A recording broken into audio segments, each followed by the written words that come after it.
Bonsoir à tous, c'est Aftab les Koulam. Bezrat Hashem, avant de commencer le cours, j'aimerais le dédicacer pour la guérison complète, la refoua shelema de Delphine Chana Bat Atou.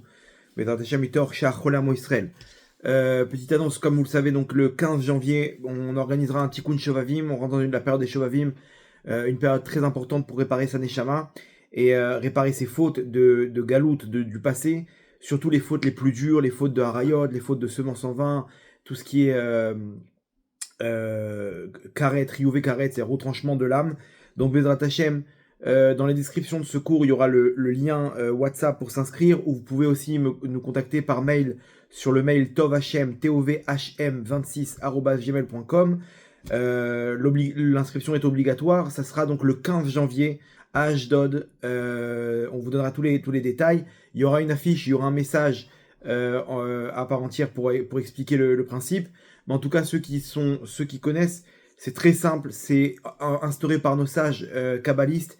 Il suffit juste de prendre sur soi un jour de jeûne, un jour de jeûne, et de compléter avec de la tzedaka selon les fautes qu'on voudra réparer, et avec une prière spéciale avec des kavanot de mincha, et on ramène tous nos étincelles dans notre neshama. Ça, c'est une avalanche de lumière qu'on reçoit d'un coup. Vraiment, les témoignages de gens qui l'ont fait, c'est comme une cure de vitamines spirituelle. Vraiment, on ressent le mazal change complètement. On change notre vie, notre bracha, notre mazal et beaucoup de choses. Donc, je vous invite à y participer. Je vous invite à partager ce message et de ramener le maximum de personnes pour pouvoir le faire au moins une fois dans votre vie. C'est un cadeau qu'Hachem nous a donné pour pouvoir faire tchouva et réparer notre neshama et les dégâts qui ont été faits dans les mondes supérieurs. Une petite journée, un petit jour de jeûne, c'est quelques heures de jeûne, une douzaine d'heures de jeûne, un peu de tzedaka, et on répare notre neshama. Donc, vous recevrez les détails plus tard, mais en tout cas, préparez-vous, Bezrat Hashem, 15 janvier, notez cette date, et vous aurez les détails dans la description de ce cours, Bezrat Hashem. Dans le cours de ce soir, un rapport avec l'actualité, un message. Comme vous savez, donc Netanyahou a été reçu par Donald Trump aux États-Unis. Et encore une fois, on parle des menaces dans le Moyen-Orient, en Israël, dont la menace principale, c'est l'Iran qui se réarme avec son système nucléaire, mais surtout les missiles balistiques qu'ils fabriquent par centaines, par milliers, et on voit à chaque missile, il peut faire énormément de dégâts. Et Trump, il annonce encore, il protège Israël, et il prend la défense d'Israël, et il annonce que l'Iran ne le pousse pas à gaspiller encore une fois de l'essence pour envoyer ses B2, les fameux bombardiers B2 qui ont fait terminer le travail. Bon, lui, il a pris tout le crédit de la guerre, il a fini le travail là-bas avec le bombardement, le dernier bombardement des B2, que effectivement là-bas c'est des bombes anti-bunker qu'Israël n'aurait pas pu faire d'eux-mêmes. Une attaque qui était impossible pour Israël. Israël, ils avaient des plans de secours très risqués. Très risqués. Mais c'est sûr que les États-Unis, ça aurait été très simple. Ils envoient leurs bombardiers, ils bombardent à 100 mètres sous le sol, et c'est terminé. Israël, ils avaient des plans vraiment incroyables. C'est de la science-fiction pour pouvoir neutraliser ces centres nucléaires. Mais c'est vrai que c'est Trump qui a terminé le travail. Il a pris le crédit. Bon, on lui donne le crédit, mais il y a un message derrière quand il annonce encore ce bombardement des B2. Quand il revient avec ce B2 et qu'il utilise cette carte, il y a un message. Surtout qu'en parallèle, il se peut qu'on n'ait même pas besoin ni d'Israël ni des États-Unis. De l'intérieur, le régime des ayatollahs est en train de tomber. Je ne sais pas si vous avez vu les images. C'est des bâtiments, des gardiens de la révolution en feu, des bâtiments du gouvernement qui sont pris d'assaut par les militants, par les opposants au régime iranien. Il n'y a plus rien à manger, il n'y a plus d'eau, il n'y a plus d'argent. Il faut venir avec une mallette pour acheter des œufs. Imaginez-vous, le dollar, la monnaie iranienne, elle vaut je sais pas combien. Pour $1, c'est 1 million et quelques. C'est énorme ce qui se passe. C'est-à-dire, il n'y a plus de valeur de l'argent. L'inflation. C'est-à-dire, moi, j'avais un petit peu d'argent de côté. Je voulais acheter des œufs. Le lendemain, la plaquette d'œufs, elle a été multipliée par 3-4. C'est-à-dire que l'inflation, elle augmente jour après jour. Et c'est intenable, les gens ils ont faim, ils ont soif. Et surtout qu'ils voient des millions et des millions partir chez les Houthis, partir chez le Hezbollah, chez le Hamas. Et attends, mais et nous alors pourquoi donner de tous ces millions d'argent, ok, pour combattre Israël, alors qu'Israël en quelques mois ils ont liquidé toutes les armes qu'ils ont investies, tout le système de centrales nucléaires, ils ont tout mis en cendres. En quelques jours, en 12 jours, tout ce qu'ils ont investi, les missiles balistiques, ça coûte cher, c'est des composants qui coûtent cher, c'est de l'essence qui coûte cher, c'est des satellites qu'il faut envoyer pour diriger c'est des ingénieurs et des scientifiques. Qui c'est qui paye tout ça? C'est l'argent de l'État.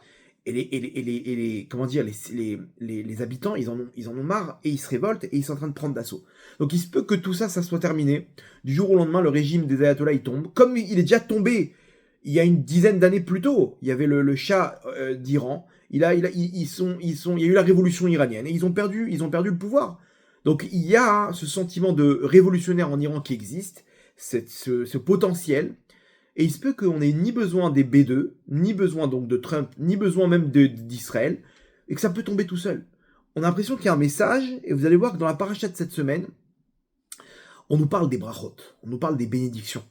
C'est quelque chose qui revient souvent. Yosef qui amène ses enfants, Ephraim et Ménaché, qui vont être bénis par Yaakov. Yaakov, à la fin de la paracha, qui bénit ses enfants. Ok. Qu'est-ce qui se passe à travers ces brachot? Il y a un message qu'Hachem veut nous transmettre à travers l'actualité, et surtout par rapport aux menaces qui se trouvent face à nous, nos ennemis, qui veulent nous exterminer. Et on voit que la paracha parle de bénédiction, si on reçoit la bénédiction. Alors à ce moment-là, on a tout gagné. On a la présence divine avec nous, on est protégé, et on peut aller de l'avant. Ok?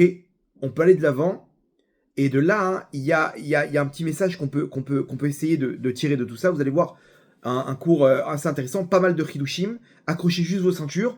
On va faire un petit tour en bombardier. Mais j'espère que le bombardement qu'on va recevoir, ce sont des bombardements de brachot, de bénédictions sur nous, l'homme Israël, et sur le monde entier. On est parti. Je ne sais pas si vous vous rappelez, dans un des cours, je crois qu'il s'intitule Israël ont-ils besoin des États-Unis pour bombarder l'Iran? Là-bas, il va expliquer l'histoire que la victoire dépend de ces B2. Ces B2 là-bas, ces bombardiers, c'est des bombardiers furtifs, ok, qui ont la possibilité de bombarder avec des bombes anti-bunker. Ces bombes anti-bunker, aucun avion au monde ne peut les transporter, sauf les B2. Et ces avions-là, ils peuvent bombarder, donc ils peuvent envoyer ces bombes. C'est des bombes qui font, je crois, 3 fois la taille d'un homme. Et elles vont jusqu'à 100 mètres sous terre. Imaginez-vous une bombe anti-bunker qui creuse, et qui explose à la fin de son parcours. Ok, donc ils en ont envoyé, je crois, 2 bombes comme ça. Je crois, voire plus. Bref, en tout cas, il y a que le B2, ce bombardier, qui peut vaincre les centrales nucléaires iraniennes qui sont sous terre, avec des bunkers là-bas dans des montagnes. Il n'y a que ces bombardiers qui peuvent terminer le travail. Alors je vous avais dit, c'est marrant, mais quel est le nom qui ont été donnés à ces avions, à ces bombardiers? Ok, chaque fois ils ont un nom. Je sais pas, le F-22 il appelle Raptor, par exemple. Lockheed Martin, ok, l'entreprise qui construit ces avions-là. Les ingénieurs, qu'est-ce qu'Hachem il leur a mis dans la tête comme nom? Quel nom Hachem il leur a mis dans la tête de nommer ce B2 là, ce qui ressemble à tout plat, ok, ce bombardier? Quel est le nom qu'on leur a donné? Écoutez bien, ok. Le nom qu'on leur a donné, c'est ni plus ni moins que Spirit. Spirit, c'est quoi en anglais? C'est Neshama, l'âme. On aurait pu les appeler, je sais pas, Angel, l'ange, genre dire un ange comme ça qui s'étend, ou Eagle, je sais pas, un aigle. Il y a plein de surnoms qu'on peut... Non, on donne le nom de Spirit. Spirit, c'est l'âme, la Neshama. On nous donne le nom de Neshama, ok, pour nous dire qu'il y a le message ici, quand Trump il menace, avec quoi il menace? Il menace avec la Neshama. Donc nous, en tant que juifs, quand on entend ce mot de Neshama, de spiritualité, ça doit nous faire tilter, ok? Tout de suite, on doit tilter. On doit dire, attends, nous, on est dans la spiritualité, ok? C'est ça, le judaïsme, c'est rajouter la spiritualité dans le monde, d'accord? Donc, quand on nous parle de spiritualité de Neshama, tout de suite, on doit penser à notre Neshama. Donc, le message qui vient tout de suite, c'est que c'est pas le B2 qui va bombarder. Parce qu'on voit bien que l'Iran de l'intérieur, il est en train de tomber. Ils sont en train de tomber. Donc la menace, c'est pas ça qui les fait tomber. C'est que d'un coup, ils ont trouvé des forces de faire tomber le régime iranien.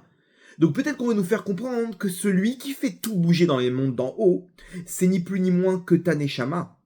C'est ni plus ni moins que nous, avec les actes qu'on peut faire. Le Rabbi Chaim Vital, il dit que d'abord, la guerre elle se passe dans les mondes d'en haut. Une fois que la force du mal, elle tombe, à ce moment-là, en bas, le régime iranien, il tombe. Et celui qui peut faire tomber en haut la clipa, la force du mal, c'est ni plus ni moins que la Neshama, qui elle-même, elle agit dans les mondes supérieurs, grâce à sa spiritualité, ok, grâce à cette lumière. Et là, on va comprendre comment de cette Neshama-là peut découler toutes les brachot au monde. Et que c'est ni plus ni moins que cette Neshama qui est le bombardier qui va faire descendre sur nous une pluie de bénédictions, une pluie de brachot. Et vous allez voir comment c'est dans les brachot dont on nous parle dans la paracha de cette semaine, il y a un sod, il y a un secret derrière. Et moi aussi, j'ai envie d'être béni par Yaakov. Attends, Yaakov, il a béni Ephraim et Ménaché. Il a béni ses enfants. Quoi, on peut plus aller voir Yaakov aujourd'hui prendre une bracha. Vous allez voir que Yaakov, il a transmis comment faire descendre cette bracha. Et c'est entre nos mains. C'est entre nos mains, vous allez voir, c'est surprenant. Le clan Israël, Rabotai, vous allez voir comment ça marche. Techniquement, c'est entre nos mains et la bracha, on peut la faire descendre et en quantité, Bézrat Hashem. Le clan Israël, le Ham Israël, il est appelé Chelek Elokam Imal. C'est-à-dire qu'entre chacun d'entre nous, on a une partie divine. Chelek Elokam Imal, comme il y a écrit dans la paracha, dans la paracha de Bereshit, que Hachem, il a insufflé une âme à Adam Arishon. Vaïpach Be'apav Nishmat Chaim. Vaïpach Be'apav, il a insufflé en lui une âme de vie. Ok, il y a le corps, il est inanimé. La preuve, c'est quand une personne quitte ce monde, le corps il tombe par terre, on peut plus rien faire avec. Quand il est animé par une neshama qu'Hachem il lui insuffle. Cette neshama, nous disent nos sages, chez Michelo Nofeach, celui qui insuffle. Ok, c'est de lui-même qu'il insuffle. Vous avez compris que quand moi je prends un ballon et que je suis en train de souffler dans le ballon, ce que j'ai soufflé, ça vient de mon intérieur, ça vient de moi-même. C'est bon. J'ai insufflé l'air dans ce ballon. Donc le ballon, il a pris forme par quelque chose qui est venu de chez moi. Donc quand Hachem, on nous a pas dit qu'il nous a rentré une neshama. Parce que rentrer une neshama, ça peut dire qu'il a pris ça d'un endroit, il a mis ça dans un autre endroit, dans mon corps. Non, il a insufflé. Le terme insufflé, cette action, nous fait comprendre que ce qu'il a fait, c'est ce qui nous a donné, ça vient ni plus ni moins que de lui. Donc de là, déduction, chaque juif a à l'intérieur de lui, ok, chaque être humain même, a une partie divine, a à l'intérieur de lui, Chelek Elokam Ima'al, une partie divine qui vient des mondes supérieurs. Et donc ce corps-là, il est composé et de matérialité et de spiritualité. Nous dit Rabbi Menachem Mendel, Vipsak, pardon. Il nous dit comme ça, Kol Adam Israël ou Ever Me'ashrina. Chaque homme dans le monde d'Israël, pardon, il est un membre de la Shrina, de la présence divine. Imaginez-vous, si Hachem il m'a insufflé à moi une partie, et à toi, et à elle, et à lui, et à mon grand-père, c'est-à-dire qu'en fait, on est chacun une partie de la présence divine. Ok? Donc il dit comme ça. Chaque homme d'Israël, il a en lui, en fait ni plus ni moins qu'un membre de la Shrina, de la présence divine. Veshlucha kemota. Alors, il faut savoir une chose, que si moi je suis l'envoyé de Hachem, il a insufflé en moi une partie de lui, c'est-à-dire que on a tous une étincelle, et on est tous ensemble, on représente la Shrina, Hachem, la présence divine. C'est pour ça d'ailleurs que quand on lit là-bas dans la Gada, on dit Ilou, si on était arrivé dans le Har Sinaï et qu'on n'avait pas reçu la Torah Dayenu. Pourquoi? Attends, mais tout le but c'est la Torah. Tu nous as dit là-bas qu'on est descendu en Égypte pour recevoir Berechush Gadol, pour sortir avec un grand trésor qui est la Torah. On arrive là-bas, tu nous dis non, il n'y a pas de Torah, ça vous suffit, là vous êtes tous ensemble. En fait, le secret il est intéressant parce que le but de la Torah c'est nous amener à Hachem. La Torah, pour la Torah, on s'en fiche. La Torah, elle nous amène à Hachem. C'est un tremplin pour arriver jusqu'à lui. Si on est tous réunis ensemble, comme on est chacun une partie de la Shrina, d'Hachem, alors on n'a pas besoin de la Torah pour arriver à Hachem, parce qu'ensemble, on peut faire descendre la Shrina. On peut faire descendre la présence divine. Donc maintenant, quand Hachem nous envoie sur terre, il nous envoie cette étincelle, cette neshama, cette âme qu'on a à l'intérieur de nous, il nous l'a insufflé. Maintenant, il y a une règle, que l'envoyé de quelqu'un, c'est comme lui. C'est comme lui. Shlucho shel adam kamoto.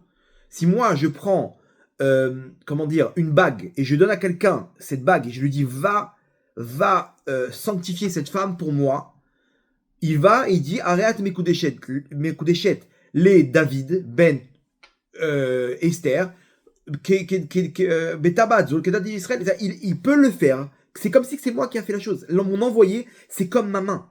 Donc Hachem, quand il envoie une partie de lui en nous, eh ben c'est comme si c'est lui. Comprenez, Shlucha, Kamota, l'envoyé de la Shrina, c'est comme elle-même. C'est-à-dire que nous ensemble, on compose la présence divine. Donc il faut savoir, comme ça il ramène Rabbi Chaim Vital dans Shara Gilgulim, que la Shrina, elle a 600 000 étincelles. 600 000 membres, ok, étincelles, si on transcrit ça sur le côté spirituel. Et toi, ok, et moi, on est une partie de ces membres-là. Alors, il y a 600 000, vous allez dire, ouais, mais on est 17 millions aujourd'hui, comment ça se fait? Alors, il y a des mélanges. On est chacun une petite partie d'étincelles, mélangée avec une autre partie. Mais en gros, on compose ce corps spirituel qui est la Shrina, qui est ni plus ni moins qu'Akadosh Baruch Hu dans les mondes inférieurs. L'histoire, elle est quoi? Que de là, on peut comprendre que s'il manque un élément de la Shrina, alors la Shrina est manquante. C'est-à-dire, si moi je suis pas là, si je suis pas revenu à Hachem, si j'ai pas complété ma Neshama, alors toute la Neshama générale du monde, elle est manquante. La Shrina, elle est manquante. C'est pour ça qu'Akadosh Baruch Hu, il va jamais mettre de côté le moindre Yehudi, le moindre juif sur terre. Veloïdach mimeno nidach. Il n'y a aucun du Ham Israël, Akadosh Baruch Hu, il va pas t'abandonner facilement. Parce que ta Neshama, elle est la pièce du puzzle manquante dans toute l'humanité. Et imaginez-vous ce qu'on a à l'intérieur de nous. On n'a ni plus ni moins qu'une Neshama, mais qui est l'ambassadeur d'Hachem sur terre. C'est ça, c'est comme ça qu'il faut comprendre à Botaï. Tous les matins, lorsqu'on se lève, on dit Elokai, Neshama, Shinatata, Biteora. Hachem, mon Dieu, rien que de dire Elokai, ce premier mot, de dire mon Dieu. Quoi, c'est tu m'appartiens. C'est-à-dire, t'es là pour moi. T'es mon Dieu. Rien que de s'imaginer ce mot-là déjà, c'est commencer avec une lumière énorme dans la journée. Neshama Shinatata Biteora, l'âme que tu as mis en moi, elle est pure. C'est-à-dire qu'on a à l'intérieur de nous Hachem en personne. C'est pour ça que je peux l'appeler Elokai, mon Dieu. Le problème, c'est quoi? Donc, si on a Hachem à l'intérieur de nous, on a toutes les brachot, parce que les brachot, d'où elles viennent? Les bénédictions, elles viennent d'Hachem. Quand je prie, je demande quelque chose. Je demande à celui qui donne les brachot. Mais si je l'ai en moi, si Hachem, il existe en moi, je le fais vivre en moi, grâce à ma Neshama, alors à ce moment-là, j'ai toutes les brachot au monde. Je fais descendre sur moi toute la lumière. Le problème, c'est quoi? C'est que dans cette lumière-là, les forces du mal aussi, ils ont compris qu'elle était intéressante. Et il faut savoir une chose, que le Harizal, il dit dans Etzraïm, là-bas, que les forces du mal, ils sont stériles. Ils peuvent pas mettre au monde. Ils peuvent mettre au monde que si jamais ils nous prennent de notre Neshama. Et comment ils arrivent à se multiplier? Grâce au Zera Levatala d'Israël. Grâce à la semence en vain d'Israël. En vain, hein, ou même si c'est de façon interdite. Ok, de façon interdite, à ce moment-là, la semence du Ham Israël, elle est une partie ni plus ni moins que de la Neshama de la personne. Donc dans la vie, on est taxé. En galoute, on est taxé. Ce monde-là, il vient nous taxer de notre lumière. Encore un peu de lumière, encore un peu de Neshama. Et donc nous-mêmes, on est manquants. Notre corps spirituel, il est manquant. Il y a des gens sur Terre aujourd'hui qui se baladent et qui sont aveugles ou qui n'ont pas ils ont des bras en moins, ils ont des jambes en moins. Il y a des blessés spirituels, des personnes qui sont tombées malheureusement dans la galoute, qui sont tombées dans la semence en vain, des femmes on leur a pris toute leur gdoucha à cause du manque de tsniout, toute leur lumière qui a été pris par le manque de tsniout, de pudeur. D'hommes qui ont eu des mauvaises pensées sur elle, etc. Donc aujourd'hui, des fois, dans ce monde-là, on est taxé. On est taxé et les forces du mal, ils ont besoin de ça. Donc ils vont mettre toute leur force dans la bataille pour faire tomber pour taxer la lumière de la Neshama d'une personne. Ce qui fait que quoi? Que en fait, on n'a pas de brachot aujourd'hui Parce qu'il nous manque de notre Neshama. De la même manière que le Ham Israël, il compose toute la Shrina, chacun d'entre nous, il amène sa Neshama. Sur le plan individuel aussi, on a des membres spirituels qui sont manquants. Pourquoi ? Parce qu'on est tombé malheureusement dans ces fautes d'adultère et ces fautes, même la colère. La colère, elle enlève une tonne d'étincelles de notre Neshama. Nos fautes rabotailles, elles enlèvent la lumière de notre Neshama. C'est-à-dire, pour bien faire, on aurait dû rester avec notre Neshama. On aurait dû rester avec notre Neshama et à ce moment-là, on aurait eu toutes les brachot. Et là, on va comprendre ce qui est écrit dans la paracha. Dans la paracha, on va comprendre comment de là, toute la Neshama, de cette Neshama vient toute la bracha. On nous dit dans la paracha de cette semaine, Becha yevarech Israël les morts. Comme ça, en toi, le Ham Israël, ils vont faire cette bracha. C'est-à-dire que Yaakov Avinu, il va faire une bracha maintenant à Ephraim Ménaché. Ephraim et Ménaché, ce sont les enfants de Yosef. Yosef, il voit que Yaakov, il arrive à la fin de ses jours. Il veut que son père bénisse ses enfants, Ephraim et Ménaché. Bizarrement, il introduit une chose, Yaakov, il dit, tu vois cette bracha que je vais dire maintenant à tes enfants, Yosef ? C'est comme ça que je veux que le Ham Israël bénisse ses enfants, leurs enfants. Et tous les Shabbats, après le kiddush du vendredi soir, on doit aller faire le tour de nos enfants. Ok, c'est hyper important qu'ils embrassent la main de leur père et qu'ils embrassent les deux mains de leur mère avant de recevoir la bracha. Pourquoi ? Parce que c'est sur le plan kabbalistique, lorsqu'on embrasse la main du père, on vient adoucir les forces du mal.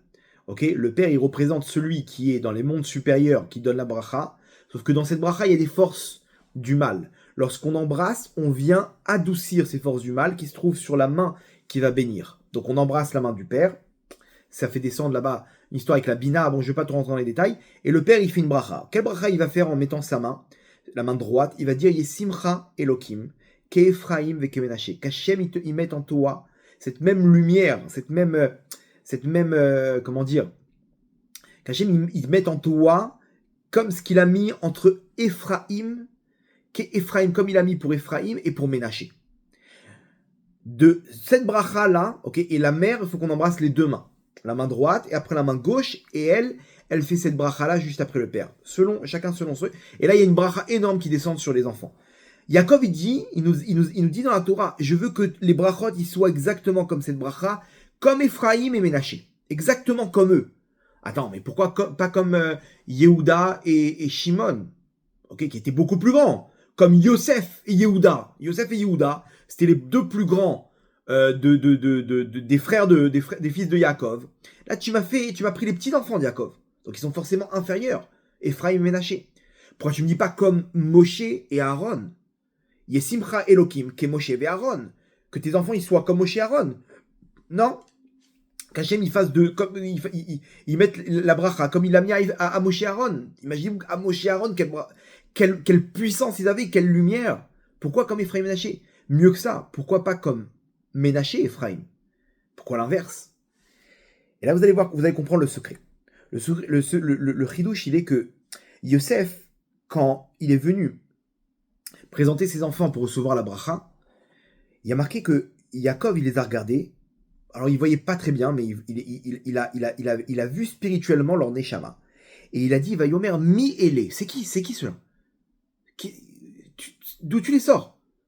Mais non, quoi, ça fait 17 ans qu'il est en Égypte. Il les connaît. Il les connaît très bien. Il leur a présenté. Quand il est venu, Yosef, il a dit, voilà, papa, ça c'est ma femme, ça c'est mes enfants, Ephraim, Ménaché. Ah, super, il était là, ils étudiaient avec lui. Il y a marqué qu'Ephraim, il était avec lui. Il étudiait avec lui, avec Yaakov, etc. C'est quoi cette question? D'un coup, il a perdu la mémoire. Alzheimer, qu'est-ce qui se passe? Rachid, tout de suite, il dit quoi? Il dit, c'est qui sont-ils ceux-là qui ne méritent pas la bracha? Chez Enam Reuim Libracha. Là, il y a quelque chose que Yaakov, il voit dans leur neshama. La neshama, elle est là. Elle a pas Yaakov, quand il donne la bracha, il va pas donner quelque chose de plus que ce que lui donne Hachem. Mais là, il dit, attends 2 secondes, il manque quelque chose dans leur neshama. S'il manque quelque chose dans leur neshama, ils sont pas réouïs pour la bracha. Moi, je vais faire descendre d'Hachem une lumière qui sont pas, que eux-mêmes, il manque quelque chose dans leur Neshama qu'ils ne pourront pas recevoir. C'est-à-dire que toute la bracha, c'est quoi? C'est la lumière d'Hachem. Mais eux, si leur Neshama, elle est manquante, ils ont pas de brachot, ils peuvent pas recevoir de bracha, puisque toute la bracha, c'est le fait d'avoir la lumière d'Hachem. Quand ta Neshama, elle est complète, elle a toute sa lumière, alors à ce moment-là, tu reçois la bracha.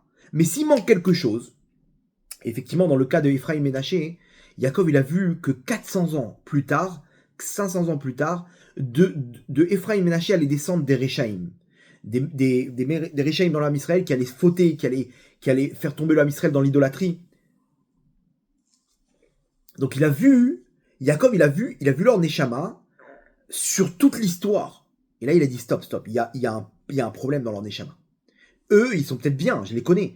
Mais là, maintenant, il y a un problème. Donc, il manque de la bracha. Enam reuim les bracha. Donc là, Yaakov, il perd la shrina. Yaakov, lui, s'est basé, pas sur l'instant T, il s'est basé sur toutes les générations. Et là, il voit qu'il manque quelque chose, il y aura des avérotes là-bas, il y aura des fautes. Donc s'il y a des fautes, la shrina, elle est manquante. La neshama, elle est manquante, donc il n'y a plus de bracha. Qu'est-ce que je vais faire? Comment je vais les bénir, ceux-là? Miellez. Yaakov, en fait, maintenant, on comprend la question. C'est qui ces gens, ces personnes qui vont fauter plus loin dans l'histoire. Donc si c'est ça, Rachid dit, Enamriouin bracha, je peux pas faire de bracha, je peux pas faire descendre la lumière qui est partie à cause de la faute. Vous comprenez? Donc là, il y a plus de bracha, il manque quelque chose, la shrina, elle s'est échappée. Tout de suite, Rachid nous dit que Yosef lui a montré le shtar. Il lui dit, papa, ne regarde pas plus loin. Regarde d'où ils viennent eux maintenant.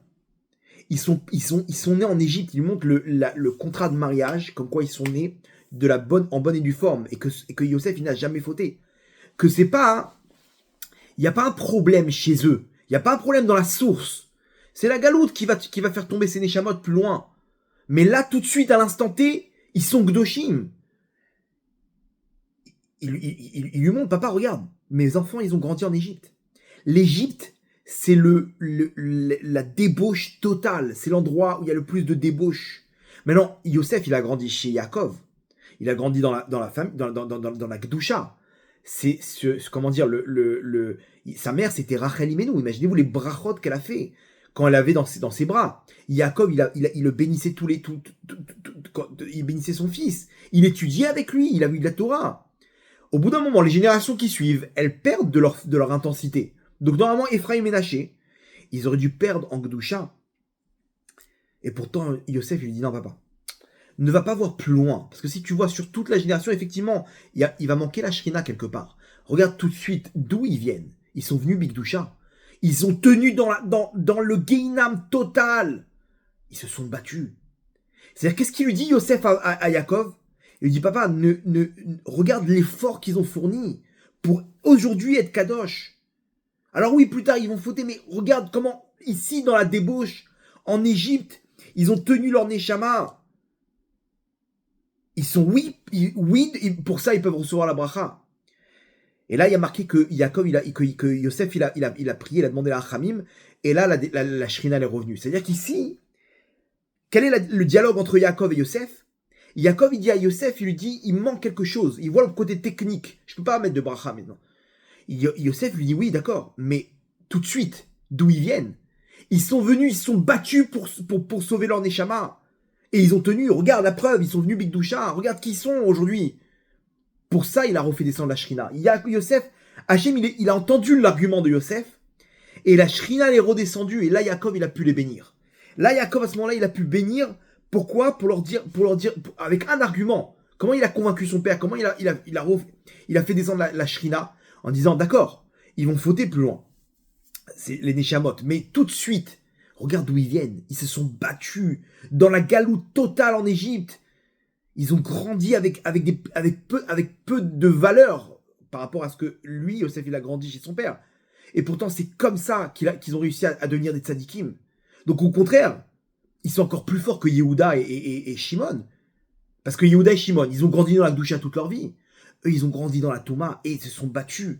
Donc ne regarde pas le résultat, regarde l'effort qu'ils ont mis, la lumière qu'ils ont fait descendre dans la débauche la plus totale. Ah, Yaakov, il a accepté l'argument. La Shrina, elle est redescendue tout de suite. Ah, et là, il a pu les bénir. Pourquoi Yaakov, ça lui a plu? Parce que Yaakov lui-même, il connaît ce principe. Il connaît ce principe que tout dépend du combat.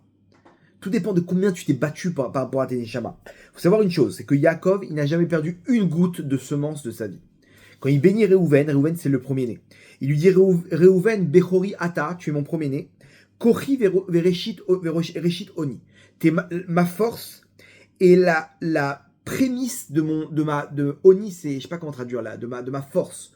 C'est-à-dire que de là, nous disent nos sages, qu'il a jamais perdu une goutte de semence. La première fois qu'il a mis au monde, c'était Réhouven. Il n'y a pas eu de semence en vain de sa vie. Pourquoi on nous dit ça? Attends, ça veut dire quoi? C'est-à-dire qu'il y a Avram et Yitzhak, eux, oui, sont tombés là-bas dans la semence en vain? Non, c'est sûr que non. Alors pourquoi tu me le précises pour Yaakov? Alors il faut comprendre comment ça marche. En fait, Avram, Yitzhak et Yaakov, c'est les Gilgulim de Adam Arishon. Adam Arishon, quand il s'est séparé de sa femme, il était dans le Gan Eden, et après la faute, il s'est séparé de sa femme pendant 130 ans. Pendant 130 ans, là-bas, des démons femmes, elles sont venues dans la nuit, elles le faisaient tomber elles lui faisaient couler de la semence en vain. Il a perdu la semence en vain pendant 130 ans. De là, alors, dans la faute elle-même du fruit interdit, lorsqu'il a mangé le fruit interdit, là-bas, il y a marqué Vitem Kelokim. Vous serez comme des dieux. C'est comme ça qu'il l'argument qu'il leur a donné le serpent. Donc, il a fait un genre d'idolâtrie. Ok? Il a amené la mort sur terre. Donc, il a aussi fait descendre la mort comme un assassin. Et il a fait semence en vain. Là-bas, avec les 130 années. Donc, il va revenir 3 fois. Abraham, il va réparer l'idolâtrie. Il va faire descendre la lumière d'un Dieu unique sur terre. Yitzhak, il va réparer le meurtre. Lui-même, il va être prêt à être sacrifié pour réparer la mort qu'il a fait descendre sur terre. Donc lui, il est prêt à mourir. Et c'est tout l'épreuve de la Kedat Yitzhak, du sacrifice d'Yitzhak. Yaakov, lui, son rôle, c'était l'adultère, de ne pas tomber dans la semence en vain. Lui, il est venu pour réparer ça. Non, selon le Zohar, sa femme, c'était le fruit interdit, donc il est parti avant l'heure. Donc il est obligé de se retrouver avec 4 femmes. Et là-bas, il est resté Kadosh, Yaakov Avinu. C'était son tikkun sur terre, c'était sa mission sur terre. Et puisque c'était sa mission sur terre, les forces du mal, ils sont venus à fond pour le faire tomber. Et il n'est pas tombé. Donc là, c'est une louange. Là, c'est un point fort par rapport à Abraham, que lui, c'était pas sa mission sur terre. Donc si c'était pas sa mission sur terre, donc les forces du mal, ils ont mis le paquet dans l'idolâtrie. On l'a jeté dans le feu. C'est là-bas qu'ils sont intervenus, les forces du mal. Yitzhak, lui, sa mission, c'était le meurtre. Donc la Kedat Yitzhak, c'était tout le sommet de sa mission sur terre. Et c'est là que les forces du mal, ils voulaient l'empêcher. Donc c'est là-bas qu'il y a, ça a de la valeur. Yaakov, sa mission sur terre, c'était de garder les étincelles de sa Neshama. C'est là que les forces du mal, ils ont mis le paquet. Et il a réussi. Donc maintenant, la Torah nous précise, c'est un point fort de dire qu'il est pas tombé, parce que c'était son rôle sur terre. Donc maintenant, Yaakov, il connaît ça, le fait que quand t'es mis à l'épreuve et que tu tombes pas, alors à ce moment-là, la lumière que tu fais descendre, elle est beaucoup plus grande. Donc Yaakov, il a compris quand Yosef lui dit, mais papa, Ephraim et Ménaché, mes enfants, regarde en quoi ils ont grandi. Regarde en quoi ils ont grandi, ils sont nés dans la Gdusha et ils sont devenus des tzadikim. Donc, ne vois pas la lumière manquante là-bas plus loin dans les années, dans 400-500 ans. Regarde le fait que dans la difficulté, ils se sont battus pour garder leur neshama. Et ça a beaucoup plus de valeur que tout au monde. Et Yaakov, il connaît lui-même la valeur de comment résister face à l'épreuve. Et là, Yaakov, il dit, ok, alors si c'est ça, je veux les bénir, je veux que la bénédiction, elle soit en leur nom. Que demain, quand le Ham Israël, il va bénir ses enfants, ils vont les bénir, Bercha, Yevarer Israël les morts, Yesimcha Elokim, qu'Ephraim et Kemenaché. Qu'Hachem, il te mette comme Ephraim et Ménaché. Que Ephraim et Ménaché, ils ont reçu toute la lumière dans l'obscurité. Ils se sont battus, ils se sont fightés. Ils ont gardé leur neshama. Ils ont gardé leur neshama Et c'est ça la louange, c'est ça la force. Parce que ta neshama, quand tu te bats pour la protéger comme un diamant, alors c'est là que tu reçois toute la bracha. La bracha que Yaakov il dit qu'il a mis, et qu'on a vu des brachot tout au long de l'histoire dans le Ham Israël. Mais Yaakov il nous dit c'est cette bracha-là qui a le plus de valeur. Combien tu te bats pour protéger ton âme. La bracha, c'est la neshama, ok. Mais le problème c'est quoi? C'est qu'on tombe. Regarde Ephraim et Menaché, Yaakov il a vu plus loin qu'ils allaient tomber. Oui, mais il y a encore plus fort. C'est si tu te bats pour protéger ta neshama, ok, comme ils l'ont fait Ephraim et Menaché, alors ça c'est la bracha ultime au monde. Là tu fais descendre sur toi une bracha énorme. À partir du moment où un juif ou une juive, elle se bat pour sa neshama, pour protéger sa neshama de la débauche, de la semence en vain, du manque de tsniout, de l'adultère, de toutes ces avérotes comme ça, de cette galoute, il fait descendre sur lui la bracha, et une bracha énorme, énorme. C'est ça ce que Yaakov il a vu combien l'épreuve elle était grande en Égypte. Pour Ephraim et Menaché, ils sont restés Ephraim et Menaché. Alors c'est comme ça qu'on va bénir l'âme Israël. C'est comme ça qu'il faut bénir l'âme Israël. C'est ça la bracha. Combien tu gardes ta neshama. Ah, vous allez me dire, attends, mais Chila, 2 secondes. T'es gentil, mais eux, ils sont pas tombés. Nous, on est tombés. On est tombés. Tu connais, à part Yaakov, tu connais quelqu'un d'autre qui est pas tombé? Je sais pas. On regarde dans quelle débauche on vit. Justement, Rabotai. C'est là le chidouche énorme qu'on a. C'est qu'on a la tchouva. Hachem, il a mis en place cet élément de récupérer nos étincelles. Ok, il y a 2 éléments pour récupérer nos étincelles. Il y a le tikkun hashovavim, ok, dont je vous ai parlé en début de cours. Et ça, en un instant, Rabotai, en un instant, tu ramènes toutes les étincelles qui ont été éparpillées en une journée. Une journée de jeûne, de tzedaka et une prière spéciale combinée à la tchouva. Tu ramènes toutes les étincelles qui ont été éparpillées. Quelqu'un, il se retrouve après 120 ans devant le tribunal céleste. Il a fauté des années, on lui dit, t'as rien fait. Alors bien entendu, voir les fruits de tout ça dans ce monde-là, hein, ça peut être tout de suite, ça peut être plus tard, ça peut être, il faut des fois le refaire, ok, pour amener plus de lumière, ça dépend de la qualité de la neshama, de la quantité des fautes.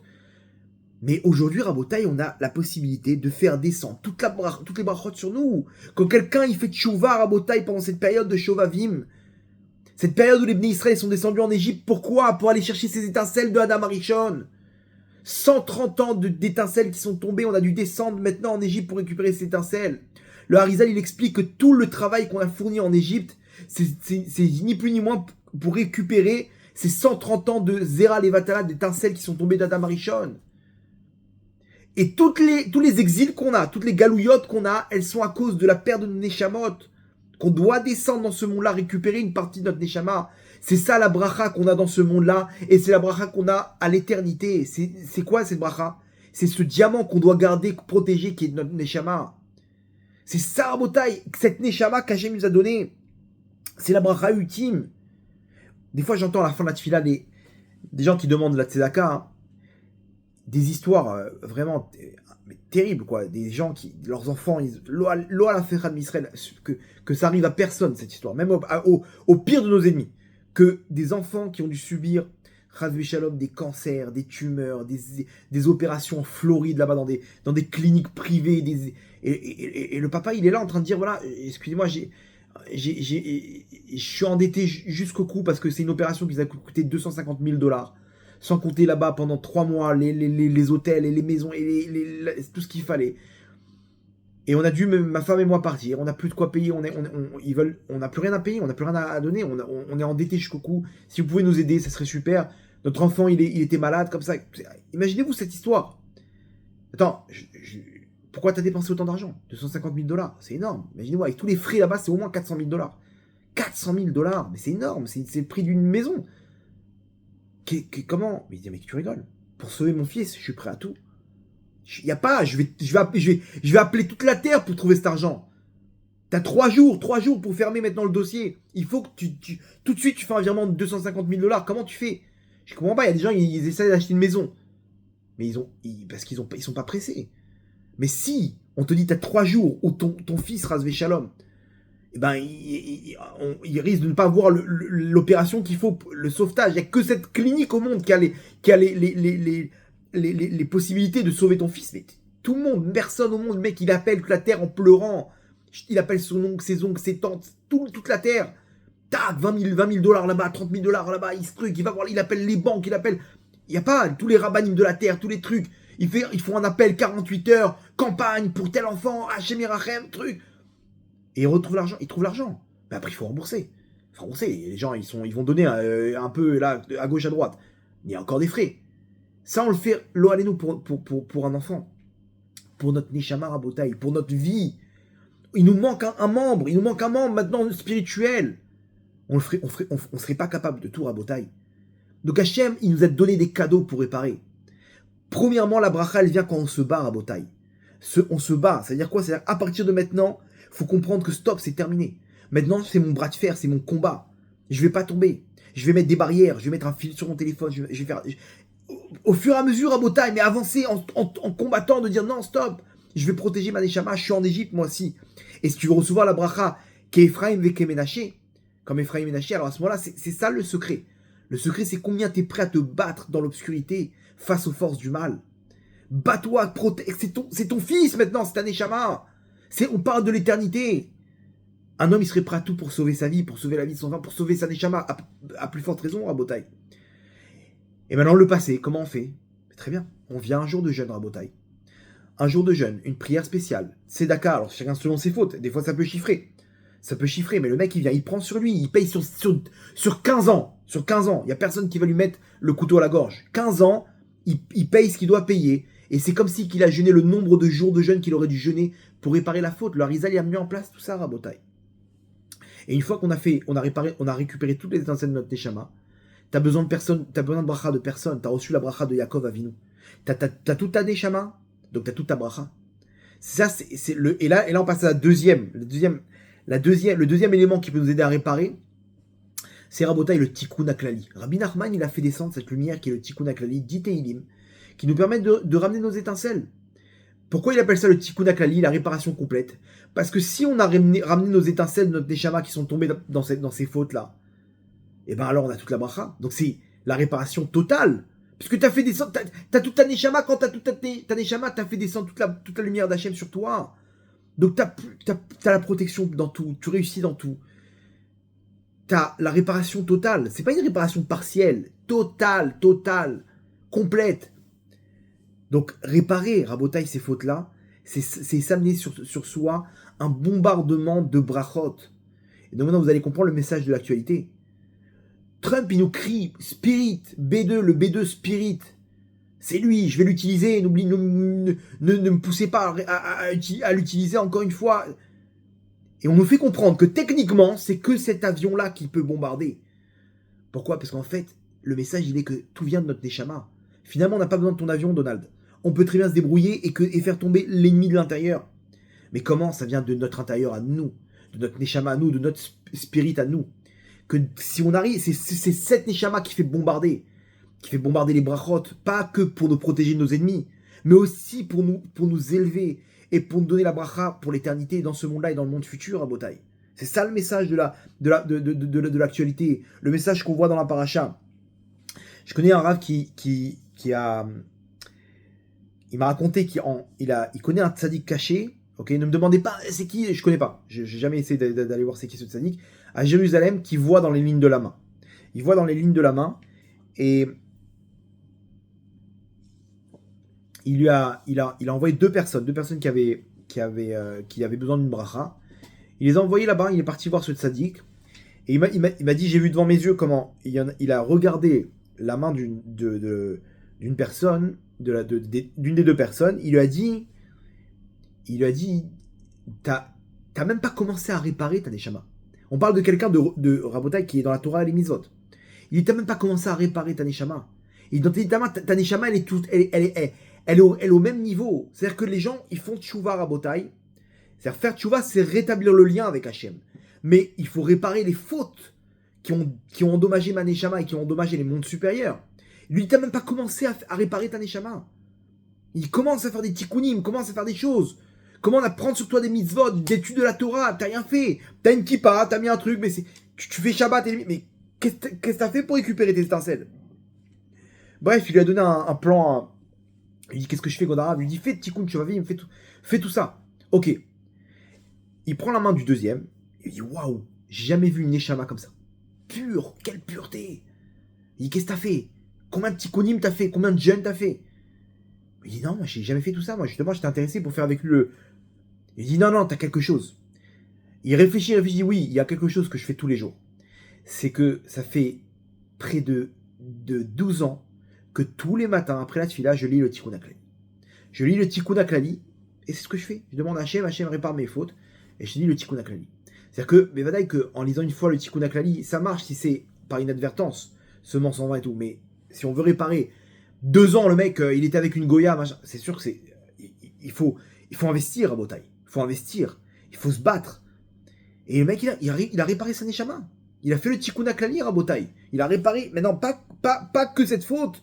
Il a réparé toute sa Neshama. Aujourd'hui, on nous parle de Ségoulotte. On nous parle, vous voulez la Barnassa, il faut faire comme ça. Mais tzadikim, regardez ce que vous allez faire. Vous allez mettre le talit de Baba Salé, comme il mettait, et vous allez faire descendre toutes les brachot sur vous. Mesdames, quand vous allez faire vos brachot, les aubergines, vous allez mettre vos mains, et vous allez bénir l'aubergine avant de la mettre... Il y a plein de trucs comme ça pour ramener la Parnassa, des petits ségoulottes, la chala en clé. Ok, c'est super. Mais on va dire que c'est pas ça qui va réparer notre Neshama. Ça va faire descendre un petit peu de lumière, des petites paillettes. C'est sympathique. Ok, des petits feux d'artifice, voilà, le nouvel an, des petites paillettes comme ça, qui descendent comme ça dans notre Neshama. Super. Mais de réparer ta Neshama, on est encore loin, Rabotaï. C'est comme aujourd'hui, vous savez qu'il y a les grandes industries les grandes industries pharmaceutiques. Ils ont pas créé ils veulent pas créer des remèdes. Ils veulent créer des médicaments. C'est-à-dire qu'aujourd'hui, les grandes études, elles sont pas là pour trouver des médicaments miracles qui vont guérir. Ils sont dans des médicaments. C'est quoi un médicament? Un médicament, c'est t'as mal à la tête, on va créer un médicament qui va t'enlever le mal de tête. T'as une douleur, voilà, il y a un antidouleur. T'as une dépression, t'as un antidépresseur. Attends, mais venez, on essaie de trouver qu'est-ce qui cause la dépression. Au lieu de lui donner maintenant des vitamines, des hormones, je sais pas, des amphétamines, donne-lui l'élément qui fait qu'il y a un dérèglement maintenant dans son cerveau. Lui, il crée trop de trucs, donc nous, il va prendre des cachets qui vont lui donner beaucoup plus de dopamine, et hop, il va retrouver le calme. Attends, viens, on essaie de trouver qu'est-ce qui fait qu'il n'arrive pas à lui-même sécréter de la dopamine, je sais pas, des éléments qui pourquoi venons, on essaie de remonter à la source. Non, il y a un truc, ok, il va prendre un élément qui va, voilà. Maintenant, le problème c'est quoi? C'est que dedans il y a beaucoup de caféine, donc son cœur, son cœur il est en danger, donc il va prendre un deuxième cachet pour pouvoir réguler la fréquence cardiaque. Ok, mais le problème c'est quand il a régulé trop la fréquence cardiaque, le sang il tourne pas assez vite et ça peut créer des caillots dans le sang, ok. Donc qu'est-ce qu'on fait? On va lui donner un troisième cachet pour pouvoir diluer son sang. Ok, mais le problème c'est quand on dilue le sang, alors à ce moment-là l'oxygène elle passe pas comme il faut et le sang il n'arrive pas dans tous les éléments du corps. Donc on va lui donner un quatrième cachet qui va permettre de donner une force supplémentaire de pression sanguine. Et on va donner un cinquième parce que là-bas après il nous faut beaucoup plus de vitamine C parce que ça utilise beaucoup de... Et un sixième pour le fer et pour le truc et le magnésium et le mec il est avec un petit verre de... Donc les trucs pharmaceutiques, elles s'en mettent plein les poches. On parle de milliards de dollars, ok. Et voilà. Et donc on a créé des médicaments. Mais 2 secondes, il y a Bourlas. Pourquoi tu ne règles pas le problème dans sa source? C'est compris à Botaï. Et des fois le Yitzhara, il nous met des cours de Torah, ok, où on est là en train de mettre des médicaments. Attends, la source, c'est tout le problème d'aujourd'hui à Botaï, c'est qu'on n'a pas notre Neshama. Donc comment tu vas attaquer les forces du mal si t'as pas ton B2 Spirit? Comment tu veux bombarder? Comment tu veux faire descendre des brachot? La tchouva Rabotaï, c'est ça la plus grande bracha. Quand tu fais ta tchouva, tu répares, t'avances, tu prends sur toi, tu fais un plan. Mais c'est une petite souffrance au début, mais après c'est réussir dans ce monde-là et dans le monde futur Rabotaï. Et quand on n'a pas notre Neshama, alors on est en galoute. Quelqu'un qui a éparpillé ses étincelles. Avec tel Goya, avec semence en vin, et elle a fait tomber plusieurs. Il te manque du date. Aujourd'hui, on est en galoute à date. C'est-à-dire qu'on est complètement déséquilibré, complètement. Il nous manque du date. Pourquoi? Parce qu'il nous manque notre Neshama. La Galout Mitzrayim, c'était l'exil d'Égypte, c'était descendre et récupérer les étincelles. Et à ce moment-là, on a récupéré notre da'at, notre connaissance qui est la Torah. On fait exactement pareil. Là, le Ham Israël, il descend en Égypte. Pendant de Shemot, là, c'est tous les parachiotes, 1 mois et demi, on appelle ça la période des Shovavim.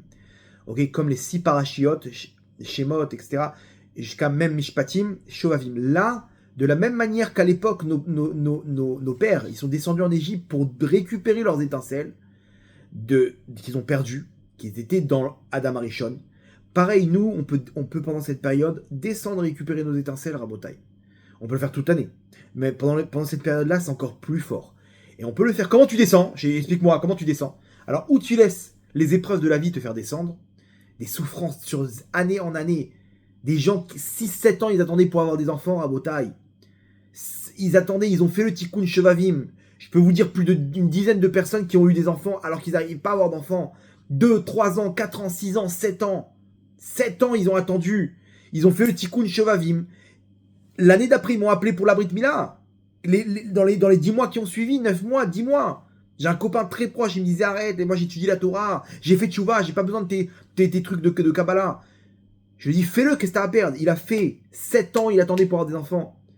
Il m'a appelé 9 mois plus tard, il m'a dit la semaine qui a suivi, ma femme elle est tombée enceinte. Alors que ça faisait 7 ans qu'elle arrivait pas à tomber enceinte. 9 mois plus tard, il m'a dit je voulais pas te le dire parce que j'avais peur de. Mais il m'a dit voilà, t'es invité pour la Brit Mila. Il m'a dit c'est tombé une semaine après. Il a ramené un copain lui l'année d'après. 1 mois plus tard, il n'avait pas d'enfant aussi. 3 ans.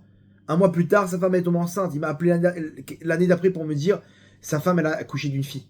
Rabotaï, c'est pas pour rien, parce qu'il nous manque notre Neshama.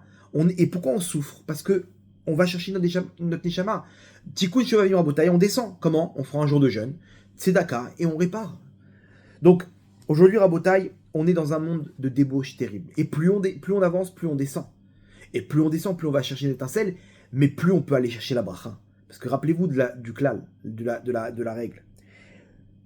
Plus on avance, plus c'est dur, et plus la lumière est grande.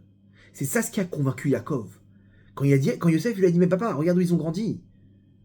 Ok, si c'est ça, alors je veux que tout le monde puisse faire... La vraie bracha, c'est qu'Ephraim et Kemenaché. Quand tu prends ton fils, tu dis, mon fils, que tu sois comme Ephraim et Ménaché, que eux-mêmes, ils ont grandi dans la débauche en Égypte, et ils n'ont pas eu l'éducation de Yosef Hatzadik, et pourtant, ils ont fait plus fort que Yosef Hatzadik, ils ont tenu. Ils ont tenu dans le palais de Paro. Imaginez-vous là-bas, c'est le sommet de la débauche, le sommet de l'idolâtrie, ils ont tenu là-bas. Alors qu'il y avait des femmes, il y avait des trucs, on parle ils faisaient partie de la garde royale, ils faisaient partie des ministres de Paro. Parce que c'était les enfants de... Là-bas, on le voit avec Yosef. Ils sont là, Ephraim et Ménaché. Ils auraient pu très bien tomber. Il y avait des femmes là-bas, c'était classique.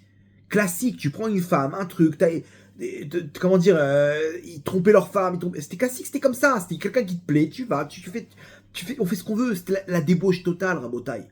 Ephraim et Ménaché, ils ont tenu. Ils ont tenu, et c'est ça ce qu'il leur a montré, Yosef. Regarde, papa, c'est très dur ce qu'ils ont vécu. Ils ont gardé leur neshama.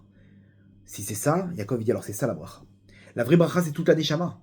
Même si elle est manquante, si jamais ils se battent pour leur neshama, alors là, il n'y a pas plus grande bracha, Rabotai. Ok.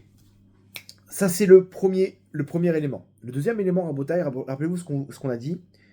Il y a une question. Pourquoi Yesimcha Elokim Kephraim Vekemenaché? Ephraim avec Ménaché. Pourquoi pas comme Ménaché et Ephraim? Donc là, on a compris le premier élément de réponse. Pourquoi pas comme Moshe Aaron? Non, parce que Moshe Aaron, ils ont pas grandi comme Ephraim et Ménaché.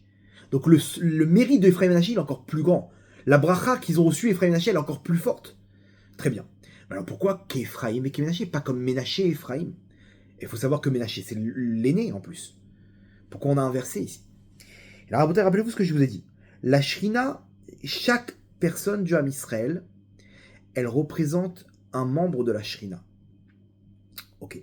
Donc la Shrina, elle a 600 000 membres, et s'il manque un élément du Ham Israël, alors la Shrina, elle est manquante. Mais alors quand Yaakov, il a béni Ephraim et Ménaché, il aurait dû mettre sa main droite sur Ménaché. Il y avait Ménaché à sa droite et Ephraim. le cadet. Il aurait dû mettre sa main gauche. Maintenant, Yaakov, il a inversé les mains. Et il a voulu bénir Ephraïm avec la main droite. C'est-à-dire qu'il a voulu lui donner plus de force à Ephraïm qu'à Ménaché. Et il a dit Yesimcha Elohim qu'Ephraïm. Il a mis Ephraïm en premier. Maintenant, nos sages nous disent que là, Yosef, il a vu la scène. Il a pris la main de son père. Il dit Papa, 2 secondes. Peut-être que.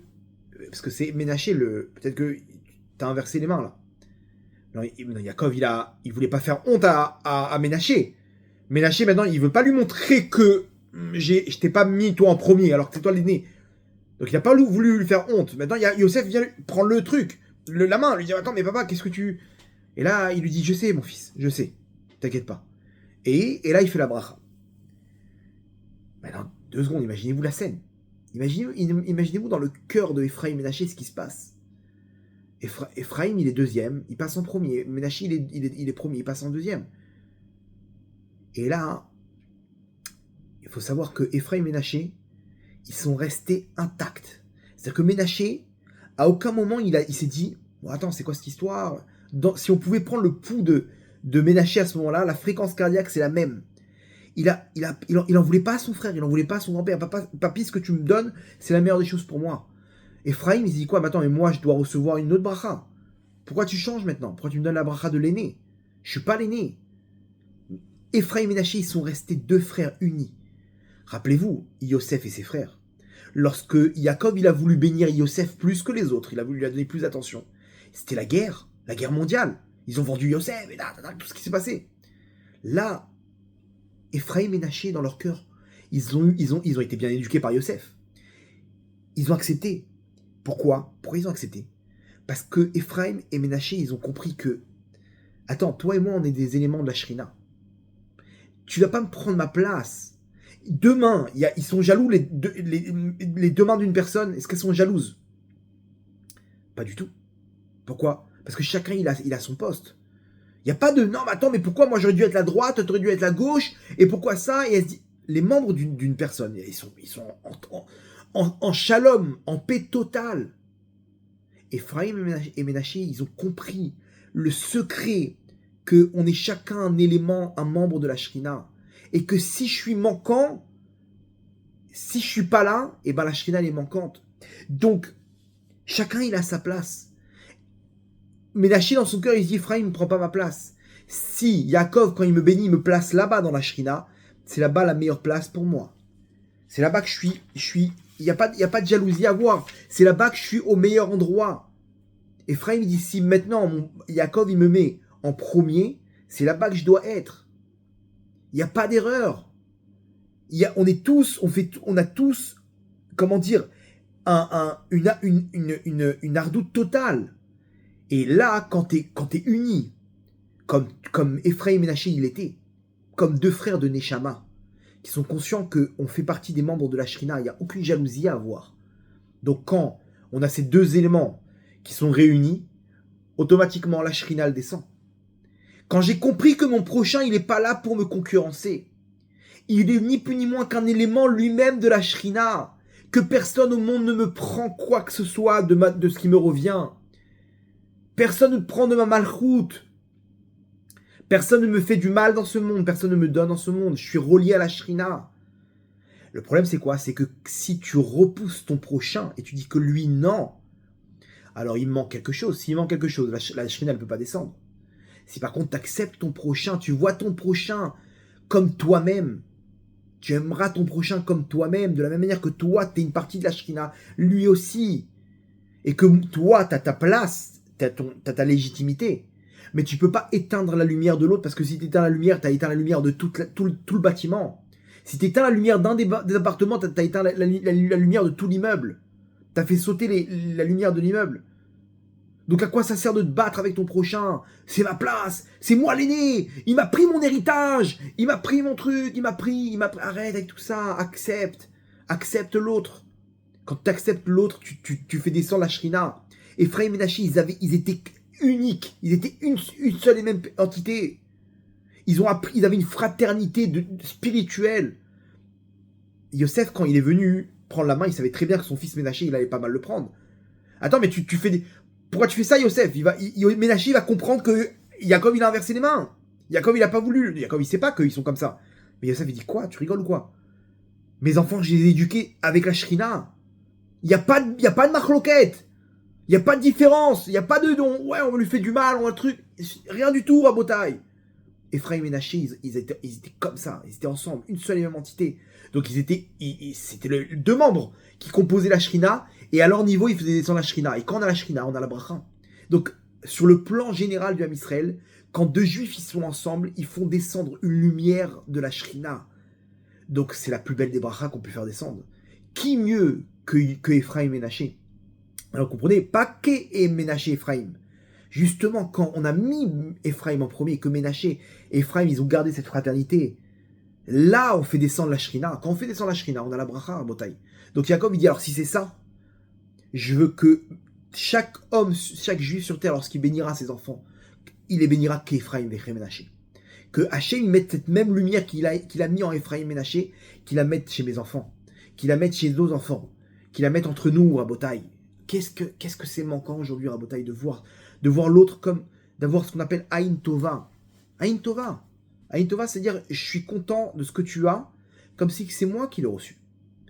Quand une femme elle met une bague sur sa main, c'est l'autre main qui va lui mettre la bague. Quoi, elle n'est pas jalouse, cette main? Non, on est tous une seule et même entité. On fait tous par. Et rappelez-vous du début du cours. La shrina descend quand tous les membres ils sont là. Alors des fois c'est notre entourage, des fois c'est surtout le Ham Israël, des fois c'est avec mon frère seulement. Quand je suis uni avec mon frère, on fait descendre à nous deux la shrina. Parce que nous deux, là où on est, on a fait descendre, on a réuni cette neshama. La neshama elle n'est pas manquante. Et toute la bracha elle vient quand la neshama elle est complète. Donc quand la neshama du Ham Israël elle est complète, on est réunis. À ce moment-là, on a fait descendre la bracha. À l'intérieur, sur le plan perso, s'il me manque une partie de ma neshama, il me manque de la bracha. Donc là, il faut réparer, il faut faire tchouva, etc., comme on a expliqué. Et donc c'est pour ça que quand je me bats pour ma neshama, je fais descendre une tonne de lumière. Ça, c'est la première partie de la réponse. Pourquoi il faut bénir Ephraim et Ménaché? Parce qu'eux, ils se sont battus pour leur neshama dans la pureté. La deuxième partie de la réponse, c'est quoi? C'est que eux-mêmes, ils étaient unis, et ils ont fait descendre ça, ils ont fait descendre la bracha. Alors je vous pose une question. Pourquoi Yaakov il a fait ça? Attends, avant de recevoir la réponse que non, t'inquiète pas, ils sont... Pourquoi, encore une fois, tu fais des différences? Ça t'a pas suffi, l'histoire de Yosef et ses frères? Qu'est-ce que cette bracha que t'as fait, elle peut créer une guerre entre Ephraim et Ménaché? Pourquoi il remet encore de la jalousie, Yaakov? Et là, Rachid nous dit parce qu'il a vu que de Ephraim allait descendre Yehoshua. Et Yehoshua, il va faire hériter la terre d'Israël au Ham Israël après la sortie d'Égypte. Yehoshua, il va nous amener jusqu'à la Neshama du monde. La Neshama, sur le plan géographique, c'est Eret Israël. C'est lui qui nous amène à la bracha. La bracha du monde, elle vient d'Eret Israël. Lorsqu'on prie, on se dirige tous vers Eret Israël. C'est Yehoshua qui va nous amener là-bas à Botaï. Donc Yehoshua, il a besoin de toute la bracha. Parce que cette bracha-là, elle va nous amener à la bracha mondiale, qui est la terre d'Eret Israël. Et quand les Juifs, ils sont sur leur terre, alors là, toute la bracha, elle descend. On a notre Neshama de la Gdusha sur le plan perso. Et on est unis sur le mont Sinaï, ensemble, qui est Ish Echad, Belev Echad. Et on reçoit la Torah et on arrive en Israël, tous ensemble, dans la Neshama géographique sur terre, qui est la terre d'Eret Israël.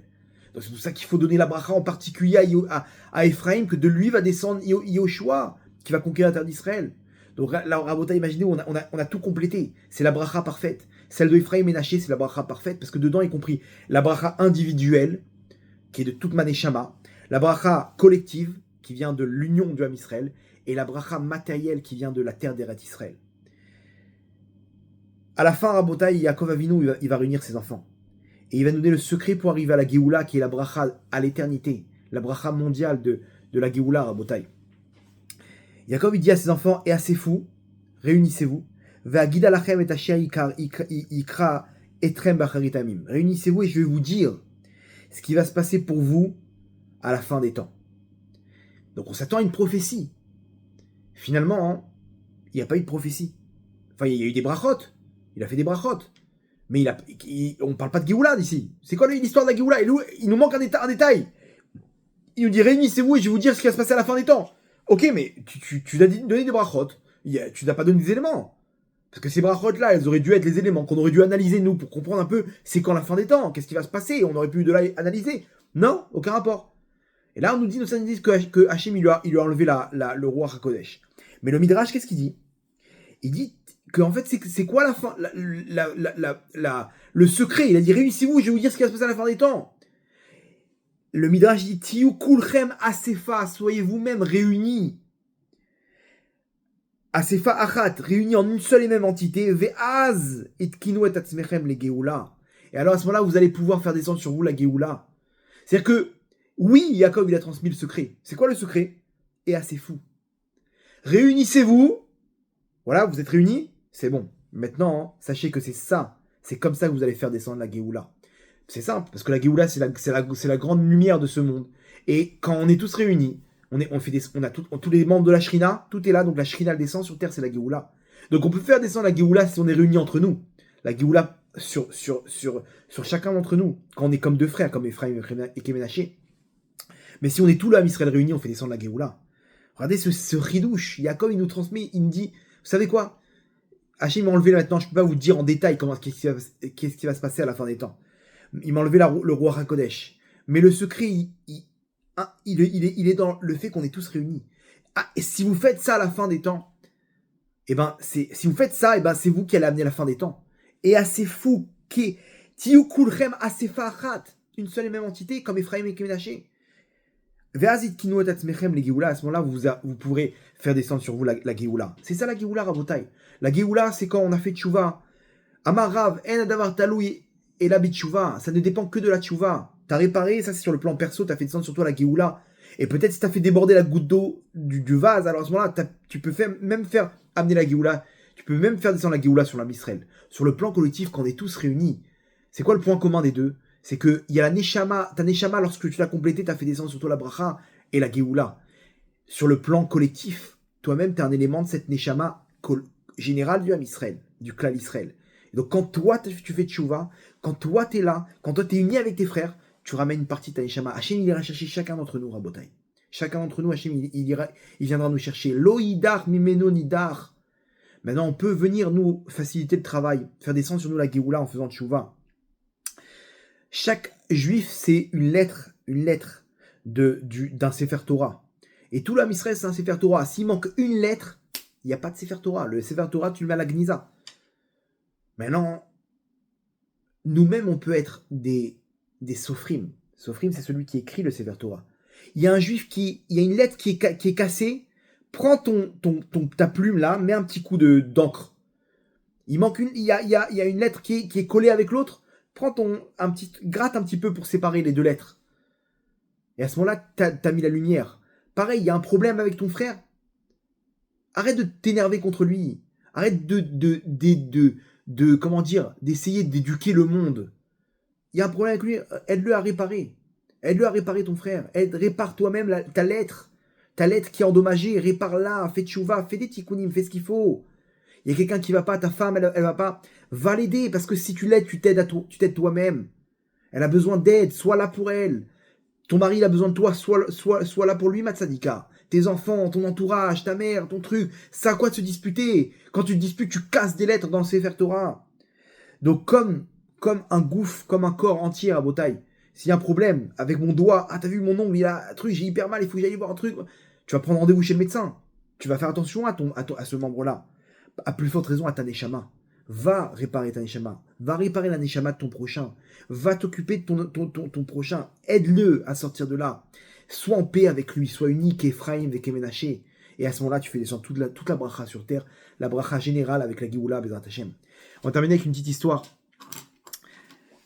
L'histoire d'un juif à l'époque du Beth Amikdash, du deuxième temple. Il est venu de Babel. De Babel, à Babel, là-bas, il parlait en araméen. Et il s'est marié. Et sa femme, elle avait un autre araméen. Elle avait l'araméen du nord d'Israël. Bon, il y avait quelques mots qui changeaient. Maintenant, c'était une femme qui était très respectueuse de son mari. Mais bon, Hachem, il n'a pas gâté d'une intelligence incroyable. Elle était naïve, ok? Et son mari lui a dit, je t'en prie, prépare-moi un petit peu de lentilles. Maintenant, en araméen, quand on dit un petit peu de lentilles, on dit 2 lentilles. Qu'est-ce qu'elle a fait? Elle lui a mis une assiette quand il est rentré du travail avec 2 lentilles. Et son mari a dit, mais n'importe quoi, il s'énerve, son mari commence à s'énerver. Bon, ok. Il s'est dit, bon, je vais pas faire de bêtises, je vais dire, prépare-moi beaucoup de lentilles. Maintenant, en araméen, quand on dit beaucoup de lentilles, on dit une marmite de lentilles. Là, comme ça, elle va comprendre. Au pire, elle aura fait un peu plus. Qu'est-ce qu'elle a fait? Elle a fait une marmite, elle lui a mis la marmite. Il s'est même pas énervé, il a dit, bon, faut que, peut-être sûrement, je lui apprenne un peu plus les règles. Bon, un jour, il lui a dit, je t'en prie, tu peux me amener une pastèque. Une belle pastèque. Maintenant, en hébreu, il appelait ça, en araméen, hein, ça ressemblait à des nérotes. Des nérotes, c'est des bougies. Et elle est venue, il est rentré le soir, il voit 2 bougies. Et là, il a craqué. Il dit, écoute bien, tes bougies là, t'as qu'à les jeter sur la porte. Alors, en araméen, la porte, c'est Baba. Baba, ok? Elle a pris les bougies. Elle est partie voir Baba Ben Bouta. C'était qui Baba Ben Bouta? Baba Ben Bouta, c'était ni plus ni moins que le grand d'Israël de l'époque. Que la Gemara nous dit qu'il était assis. La Gemara dans Nedarim, elle ramène cette histoire. Il était assis en tant que juge. Et il était dans le tribunal en train de s'occuper des affaires là-bas du Ham Israël. Des gens qui venaient, des divorces, des trucs. Il était posé avec des dayanim. Elle rentre avec ses 2 bougies, 2 grosses chandelles comme ça. Elle rentre là-bas. Elle lui casse sur la tête. Le Rav, il comprend pas. Il dit, ma fille, pourquoi t'as fait ça? Et il dit, mon mari il m'a dit de casser ça sur Baba. Donc, pour moi, Baba, c'est vous, votre Rav, non? Baba Ben Bouta, c'est votre prénom, non? Il dit, oui, mais non, le Rav, il était très fin, il a compris. Il a compris qu'il avait là, il était face à une femme qui a voulu faire juste la volonté de son mari. Maintenant, je suis désolé, mon mari m'envoie chez vous. Il a compris que Baba, hein, c'est quoi? C'est aussi la porte. Je pense pas que ton mari, il a voulu. Normalement, qu'est-ce qu'il aurait dû faire, le Rav? C'est quoi ça? Amène-moi ton mari tout de suite. C'est quoi cette histoire? Je veux des explications. Qu'est-ce qu'il a dit, le Rav? Il lui dit, ah, t'as écouté ton mari. La Gemara dit que une femme qui écoute son mari, Ezeouishak Shera, a osé Retson Bala. C'est ça, tu comprends que ton mari, c'est le pilote qui va t'amener au Gan Eden. Et même s'il te dit quelque chose de bizarre, t'écoutes comme un copilote qui fait confiance à son mari. Si c'est ça, il lui dit alors, c'est deux bougies que t'as cassées sur moi, hein. Hachem, il va te donner 2 enfants de Sadikim comme Baba, comme moi, il lui dit. Et effectivement, cette femme-là, elle est tombée enceinte de jumeaux, 2 Sadikim Rabotai qui ont éclairé le monde comme la bracha qu'ils ont reçu, Rabotai, qu'elle a reçu du grand d'Israël, mais comme ces 2 bougies qui n'ont jamais rien éclairé finalement, à part être tombées sur la tête du Rav. Imaginez la bracha qu'il leur a fait, il a fait une bracha énorme. Ça, c'est l'histoire, Rabotai. L'histoire, le message, il est sur le fait qu'une femme, des fois, elle croit mener le bateau, etc. Elle sait pas que Hachem, il a donné son mari pour amener l'avion vers le Gan Eden. Et des fois, elle-même, elle est là pour s'occuper derrière d'aider le pilote à amener l'avion, parce que c'est lui qui voit exactement ce qu'il faut. C'est lui qui voit exactement ce qu'il faut. Maintenant, il y a un trou d'air. Elle dit, ah non, je vais distribuer le café là derrière dans l'avion. Non, pas maintenant. Il y a un trou d'air là dans 5 minutes. Mais non, tu comprends rien. Arrête. Et jamais un copilote ou une hôtesse de l'air ou un steward, il va dire ça au pilote. Le pilote, il a parlé. Ça, c'est le message. Mais derrière, il y a un message par rapport au cours de ce soir. Comment le Rav, il a réussi à faire descendre une bracha qu'elle va recevoir 2 enfants, tzadikim comme lui. C'est quoi cette bracha? C'est les brachot de Yaakov, ça. Qu'Ephraim Vechem Menaché? Ça vous dit quelque chose, non? La réponse, elle est simple, Rabotai. C'est que Baba Ben Bouta, il n'est pas là en train de briser le Ham Israël. Il voit une femme qui a mal compris quelque chose de son mari. Il dit maintenant, moi, est-ce qu'elle me casse sur la tête? C'est Hachem qui me le casse en personne. Elle, c'est un membre de la Shrina. Son mari, c'est un membre de la Shrina. Le Rav, il arrive à une connaissance que personne ne te fait de mal dans ce monde-là. Qu'est-ce que je vais faire? Je vais le mettre en quarantaine. Je vais le détruire. Je vais amener une équipe là-bas qui vont lui montrer, oh, tu frappes le Rav là ou quoi? Le Rav, il a compris, c'est son de se battre. Moi, je suis à ma place. J'ai dû recevoir ces coups-là, point, c'est tout. Lui, il a sa place. Elle a sa place. Donc, si c'est ça, si tout le monde a sa place, la Shrina, elle est là. Il n'y a pas de marloquette, il n'y a pas de dispute. Donc là, je peux faire descendre la bracha. Donc qu'est-ce que tu choisis, Baba Ben Bouta, comme bracha? Tu sais quoi, donne-lui 2 tzadikim à cette femme, parce que c'est une Ishak Shera.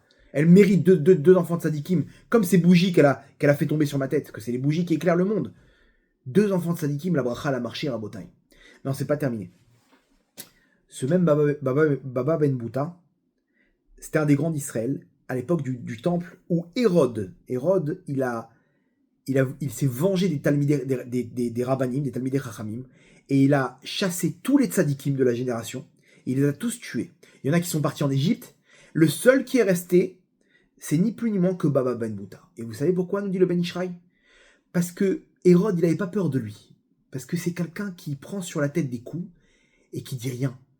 Il n'a pas un esprit de vengeance, un esprit de jalousie. Donc finalement, pas besoin de le... C'est une longue histoire pourquoi il a voulu tuer les talmidei chachamim. Mais lui, il a dit, lui, il n'est pas menaçant. Lui, il n'est pas menaçant. Lui, tu peux lui casser une planche sur la tête, il va te regarder avec un grand sourire, et il va te dire merci. Donc pas besoin de lui, il n'est pas wanted, lui. Et tous les autres, il faut les chasser. Hérode, à la fin, il a regretté. Et il a demandé conseil aux tzadikim. Qu'est-ce que je fais maintenant pour réparer la faute, là? J'ai tué des tzadikim, j'ai tué des rabbanim. Mais attends, tu les as tous tués, donc à qui tu vas demander conseil? Il reste que Baba Ben Bouta. Et il lui a demandé conseil, à dire, qu'est-ce que je fais pour réparer ma faute? Baba Ben Bouta, il lui a dit, si tu veux réparer, t'as enlevé la lumière des tzadikim, tu fais descendre la lumière. Tu vas remettre en place tout le Beth Amikdash, ok? Tu vas le réinstaurer, tu vas le rénover. Et le deuxième temple, il a été rénové avec de l'or. Et tout l'argent qu'il avait, Hérode, il était multimilliardaire. Il a mis dans la construction du deuxième temple, qu'il a rénové, et qu'il a construit une merveille. Et tout ça grâce à qui? Grâce à Baba Ben Bouta. C'est comme si c'est lui qui a fait, en fait. Parce qu'il a su recevoir le coup et ne rien dire. Donc il a fait descendre la bracha sur cette femme, sur lui, et sur tout l'âme Israël avec le Beth Amikdash, Rabotai. Il a fait descendre une mini Géoula avec le Beth Amikdash. Nous aussi, Rabotai. Quand on répare notre Neshama, on fait descendre la Shrina en nous. On remet toute notre Neshama, on a la Shrina, on a une partie Chelek Elokam Imahal. Quand on est unis avec nos frères, on fait descendre la Shrina. Prie à ce moment-là. Quand tu fais la paix avec ton prochain, demande quoi que ce soit. Quand quelqu'un te fait du mal et que tu dis rien, prie, demande. Demande, c'est ce qu'il a fait Baba Ben Bouta. Parce qu'à ce moment-là, on fait descendre la Shrina. Et quand on fait descendre la Shrina, comme vous l'avez vu, on fait descendre le Beth Amikdash. On peut rénover le Beth Amikdash dans les mondes supérieurs. À ce moment-là, il peut descendre le 3e temple. Là, on parle du 3e temple. Et là, si ça descend, c'est la bénédiction suprême. Donc c'est ça le secret, Rabotai, de ce bombardier de B2. C'est des bombardements de brachot qu'on peut faire descendre sur notre tête, sur le monde, sur notre entourage. Et faire tomber nos ennemis, amener la Géoula qu'on attend avec impatience, et le 3e Beth Amikdash, avec la Géoula Berachamim Gdolim, Baruch Adonai Leolam, Amen ve Amen.